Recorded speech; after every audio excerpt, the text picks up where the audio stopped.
তারেক রহমান সেনা কর্তাদের বলেন, আমি সেনা পরিবারের সন্তান, আমি জানি সেনাবাহিনী গুরুত্ব কতটা। আমি সেনাবাহিনীকে অত্যাধুনিক সরঞ্জাম ও অস্ত্র সামগ্রী দিয়ে শক্তিশালী করে তুলতে চাই। আসসালামু আলাইকুম, আমন্ত্রণ জানাচ্ছি বিডিটিউব ইনফোটেইনমেন্টের আজকের আয়োজনে। সাথে আছি আমি হাসানুল ইসলাম। সামরিক বাহিনীকে অবহেলার দিন শেষ, এবার সামরিক শক্তিতে বিশ্বকে চমকে দিবে নতুন বাংলাদেশ। বিগত সরকার ভারতের প্রেসক্রিপশনে বাংলাদেশের সামরিক বাহিনীকে দুর্বল করে দেশ শাসন করেছে। ভারতকে খুশি করতে গিয়ে দেশের স্বাধীনতা ও সার্বভৌমত্বকেও বিক্রি করে দিতে দ্বিধা করেনি তারা। গণ অভ্যুত্থানের মধ্য দিয়ে নতুন বাংলাদেশ গঠনের পর এবার সামরিক বাহিনীকে শক্তিশালী করে গড়ে তোলার কাজ শুরু হয়েছে। অন্তর্বর্তীকালীন সরকারের প্রধান উপদেষ্টা ডক্টর মোহাম্মদ ইউনূস কয়েকটি হাতিয়ার কেনার চুক্তি করে ভারতের বুকে কাঁপন ধরিয়ে দিয়েছিলেন। এ পথেই হাঁটছেন তারেক রহমান। তিনিও সেনাবাহিনীকে আগামী 5 বছরের মধ্যে শক্তিশালী হিসেবে গড়ে তোলার অঙ্গীকার করেন। এ নিয়ে কি বলছে পশ্চিমবাংলার মিডিয়া, আসুন তা দেখি।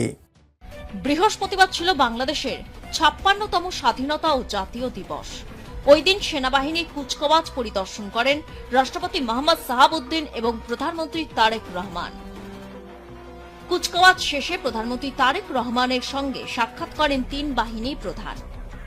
প্রধানমন্ত্রী তারেক রহমান বাহিনী প্রধানদের বলেন, তিনি বাংলাদেশ সশস্ত্র বাহিনীকে আরও শক্তিশালী করতে চান।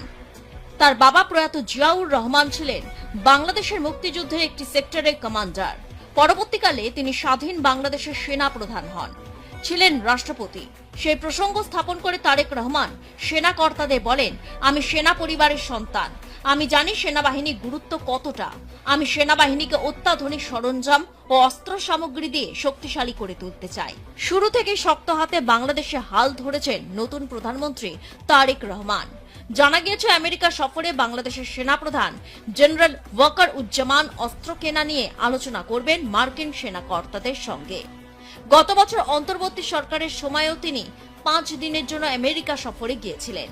এবারও যাচ্ছেন 5 দিনের সফরে।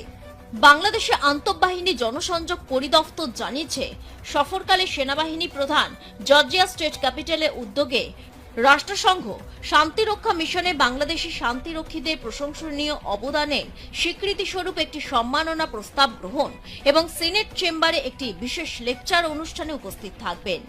এছাড়া যুক্তরাষ্ট্রের সংশ্লিষ্ট প্রতিনিধিদের সঙ্গে দ্বিপাক্ষিক বৈঠকে অংশগ্রহণের পরিকল্পনা রয়েছে।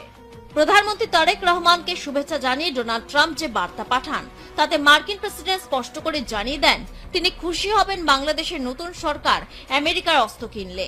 মনে করা হচ্ছে, ট্রাম্পের মন পেতেই তারেক রহমান সেনাপ্রধানকে আমেরিকা পাঠাচ্ছেন। তবে ঘটনা যাই হোক না কেন, ওয়াশিংটনের সঙ্গে ঢাকার বাণিজ্য চুক্তি নিয়ে বেশ অসন্তোষ এখন বাংলাদেশের অভ্যন্তরে। প্রিয় দর্শক, বিগত কয়েক দশক যাবৎ বাংলাদেশের সামরিক বাহিনী অবহেলিত হয়েছে। অবস্থা এমন হয়ে গিয়েছে যে এখন মিয়ানমারও বাংলাদেশকে লাল চোখ দেখায়। অথচ এই মিয়ানমারকেই 25 বছর আগে বাংলাদেশ সেনাবাহিনী নাগযুদ্ধে পরাজিত করেছে। একটি স্বাধীন দেশের শক্তিশালী সেনাবাহিনী থাকা অপরিহার্য। জনাব তারেক রহমান সেনা পরিবারের সদস্য হওয়ায় তা তিনি ভালো করেই জানেন। এখন সময় বাংলাদেশের সামরিক বাহিনীকে শক্তিশালী হিসেবে গড়ে তোলার, যেন কেউ চোখ তুলে তাকাতে ভয় পায়। আমাদের সাথে একমত হলে কমেন্ট বক্সে ইয়েস লিখে জানিয়ে দিন আমাদের। সেই সাথে ভিডিও শেয়ার করে দেখার সুযোগ করে দিন আপনার বন্ধুদের। আপনার একটি শেয়ারে হয়তো অনেকেই জানবে বাংলাদেশের ইতিবাচক খবরগুলো।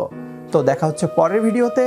সে পর্যন্ত সবাই ভালো থাকবেন, সুস্থ থাকবেন আর বিডিটিউব ইনফোটেইনমেন্টের সাথেই থাকবেন। আল্লাহ হাফেজ।